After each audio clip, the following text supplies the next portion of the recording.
¿Qué tenemos en estos dibujos? Fíjense. La tierra tomada por Israel y el colono asesino. La señal apunta a Cisjordania. ¿Qué les recuerda a estos dibujos? La propaganda nazi, ¿dónde? En Alemania. ¿En qué revista veíamos estos? Tal cual. Era clásico el dibujo de Stremer. Eran los típicos dibujos. El judío que tiene nariz grande. Fíjense, el estereotipo del dibujo del judío en la prensa árabe es un estereotipo de dibujo europeo típicamente nazi. Si los judíos en los países árabes no se visten así. Los judíos en países árabes se visten como los locales, con algunas peor, unos gorros especiales, según donde venga. Algunos de los que vienen de familias aquí, sirios, Alepo y demás. Las fotos de sus antepasados no eran como estos. Túnicas blancas, peyes, gorros redondos de colores, según donde venían. No tiene nada que ver.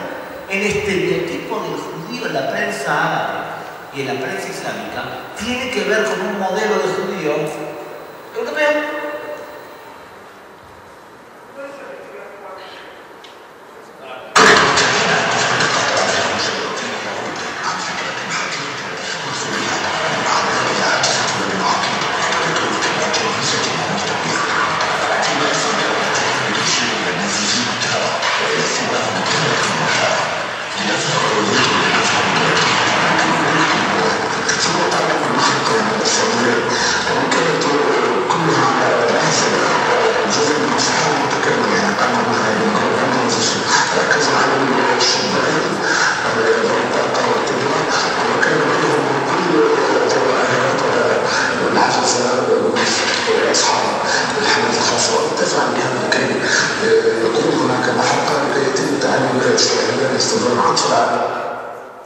¿Qué nos dice esta película entonces?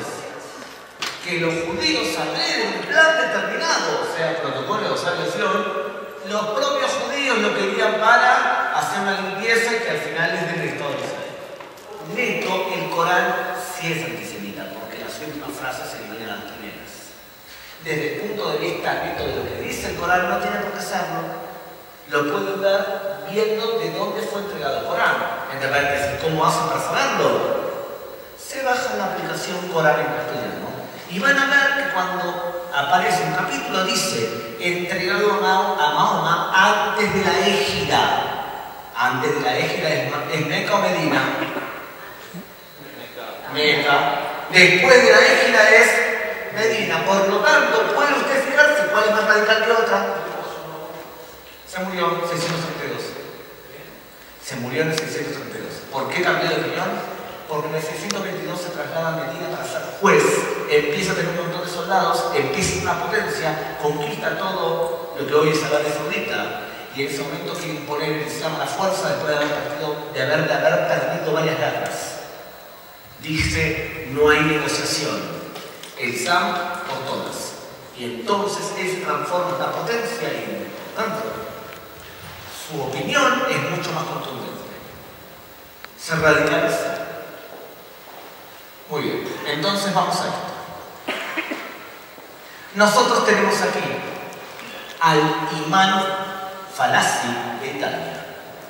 Y él nos dice lo siguiente: Israel es el único Estado moderno cuya existencia se puede considerar la realización de una profecía contenida, tanto en el Corán como en la Biblia.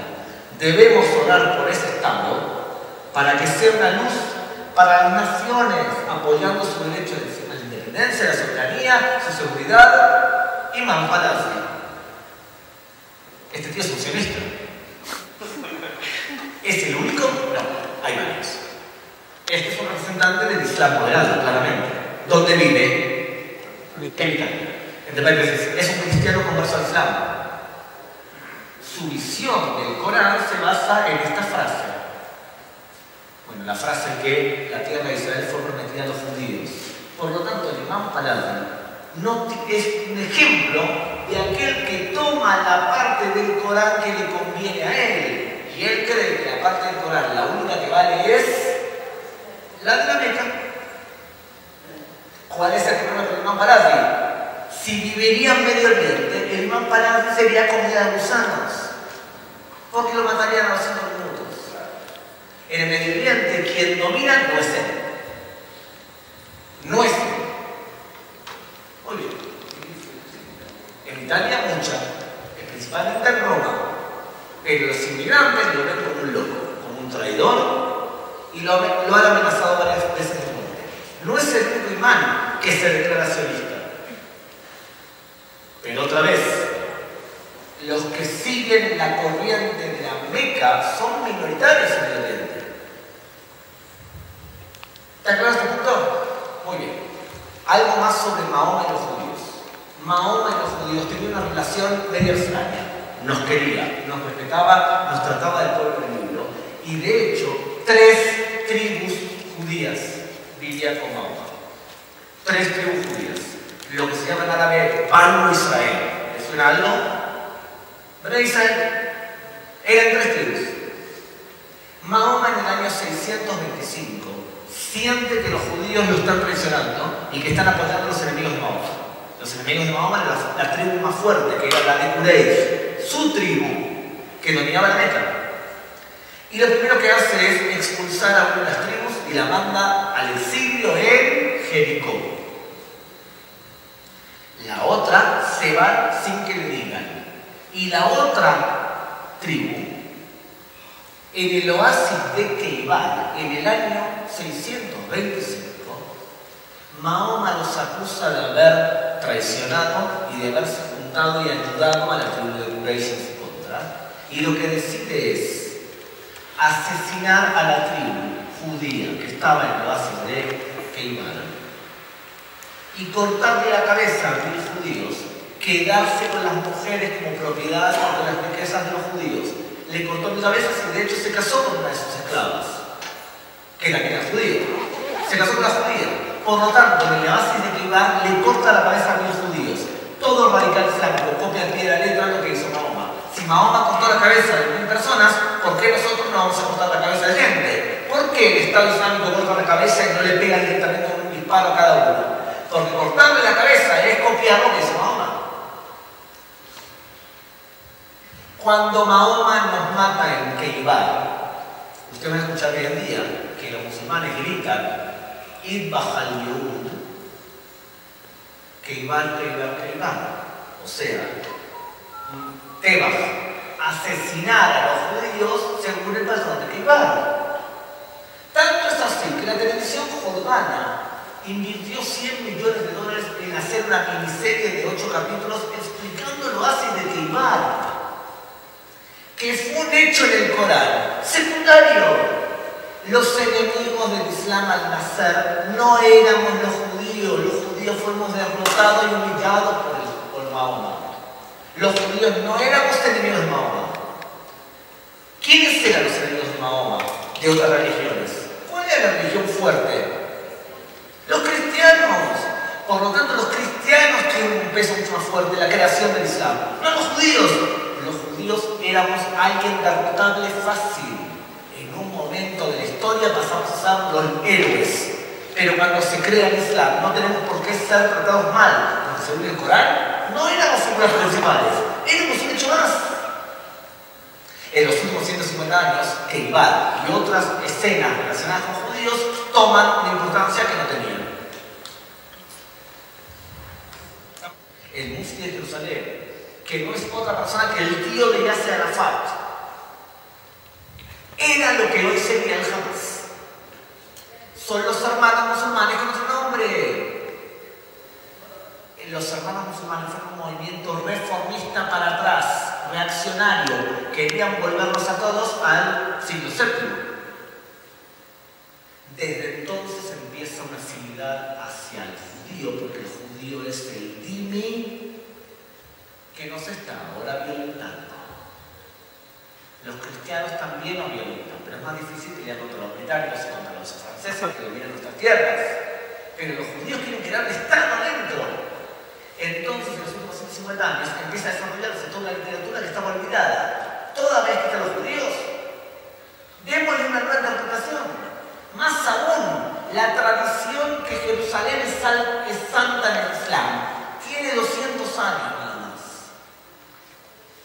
La única época donde Jerusalén fue importante fue la época de los omeyas, en el siglo VIII. Los omeyas odiaban a los de Quraysh, de la Meca, y querían imponer otro reino, otro califato. Lo impusieron desde Damasco y dijeron, no podemos hacer que la Meca sea el lugar santo, ahí dominan los enemigos.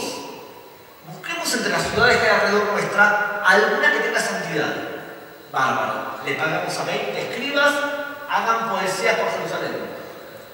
Cuando Jerusalén dejó de ser omeya, Jerusalén se olvidó, dejó de tener papel. Más aún, los únicos que construyeron algo en Jerusalén fueron los mamelucos. Los otomanos no hicieron nada por Jerusalén. Los abásidas no hicieron nada por Jerusalén. Los únicos que hicieron algo por Jerusalén fueron los cruzados y los mamelucos un poco. Pero de repente Jerusalén se transforma en algo sagrado. Últimos 200 años. Y aparece este personaje que intenta imponer el islamismo dentro de la calle palestina, en esa época árabe de Palestina. Y este hombre provoca los primeros movimientos violentos en contra de los judíos, llámense desmanes del año 1920, desmanes del año 1921, o sea, asesinatos, intifadas, y la gran intifada que fue las matanzas del año 1929, donde 166 personas pierden la vida en Hebrón y Jerusalén principalmente. La comunidad de Jerusalén desaparece, ¿no? La de Hebrón desaparece. La comunidad de Hebrón desaparece en el año 1929 y vuelve a existir en el año 1967. Los judíos fueron a buscar sus casas. Este hombre, después de que organiza esas intifadas, es expulsado por los británicos. ¿Y dónde se va? ¿Dónde se va el mufti de Jerusalén? A ayudar a Hitler. Primero lo empieza a ayudar enrolando a musulmanes de Bosnia y después lo ayuda levantando una radio que se llama la Radio Zezen. Y la Radio Zezen es una radio que, levantada por Goebbels, lo que hace es transmitir la ideología árabe, perdón, la ideología nazi en árabe y en persa. Tenía programas nazis en árabe y en persa. ¿Quieren saber uno de los grandes oyentes de la radio nazi persa?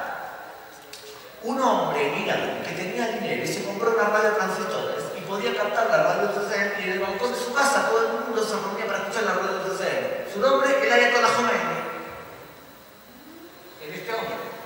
Este hombre es nuestro socio para la paz. Su nombre es Mahmoud Abbas, el presidente de la Autoridad Palestina, que fue el gran ideólogo dentro del mundo árabe de la negación del Holocausto. Escribe una tesis doctoral en Rusia en donde cuestiona lo que estamos leyendo ahí.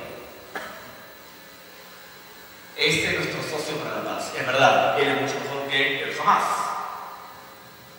Fíjense lo que dice la Carta Nacional del Hamas, que es los hermanos musulmanes. El objetivo de los judíos es socavar las sociedades, destruir los valores, corromper las conciencias, el deterioro del carácter y aniquilar el Islam. Están detrás del comercio de las drogas, del alcohol, en todas sus formas para facilitar su control y expansión. Además son responsables de cada uno de los principales catástrofes de la historia moderna. Los judíos estaban detrás de la Revolución Francesa, de la Revolución Comunista. ¿Qué es esto, señores? Protocolos. Los protocolos de los sabios de Sion en la Carta Magna del Hamas. Pero ¿cómo puede ser si los judíos en el mundo árabe casi no existen? ¿Cómo puede ser que sea todo eso?